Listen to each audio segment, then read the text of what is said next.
Hello guys, देखो गधे और टाइगर के बीच में बहस हुई और उसमें कितनी बड़ी सीख मिली है हमें। एक बार एक गधे और टाइगर के बीच बहस हुई।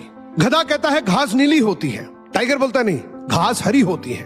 दोनों बहस करते करते जंगल के राजा शेर के पास गए। गधा शेर से बोलता है कि देखो ये मेरे साथ बहस कर रहा है, मैं इसे बोल रहा हूं घास नीली होती है, लेकिन ये मान ही नहीं रहा, अब आप ही बताओ।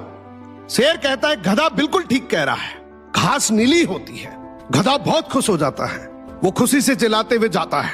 कुछ समय बाद गधा वापस शेर के पास आता है और कहता है कि राजा जी केस तो मैं जीत गया, टाइगर ने मेरे साथ बहस करके मेरा बहुत टाइम खराब किया है, आप टाइगर को पनिशमेंट दो।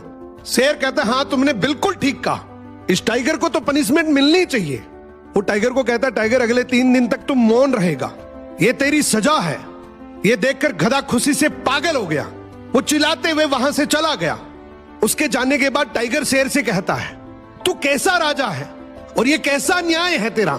मैं जानता हूं घास हरी होती है, तू भी जानता है घास हरी होती है, ये दुनिया जानती है घास हरी होती है, फिर तूने कैसे कह दिया कि घास नीली होती है।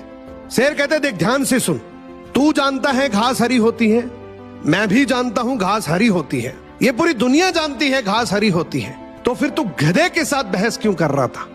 तुझे बस इसी बात की पनिशमेंट मिल रही है कि तू गधे से बहस कर रहा था। जो गधे से बहस करता है वो सबसे बड़ा गधा होता है।